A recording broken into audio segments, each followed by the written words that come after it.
За guys, challenge маань 2 дахь өдөр байна.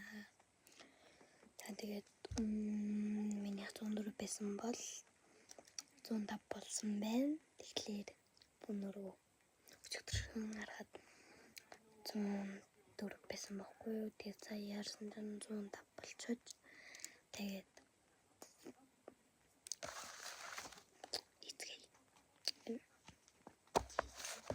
энэ бас миний юм дэлгэнэ.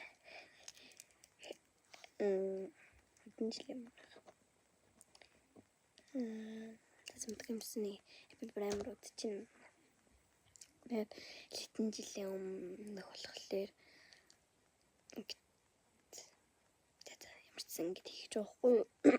Би яасан 50,000-ын олимпиад гэж жоохондоо баах олимпиадад орж ирсэн. Шидэд квадрат дээргээд ийм 50,000-ын шилмэл бодлогод гэдэг олимпиадад орж ирсэн.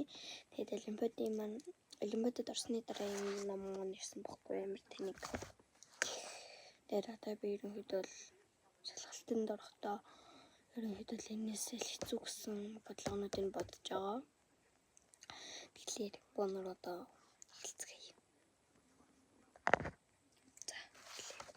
Нэг үгүй.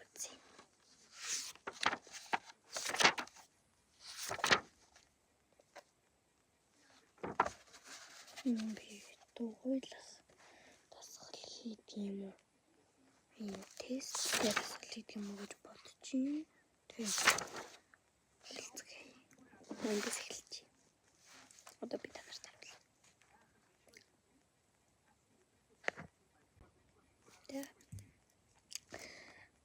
Одоо бонор хийцгээе. За тэгээ парт 2-оор бол би 2 дахь өдрөө челленж 2 дахь өдрийг парт 2-оор оруулчихъя.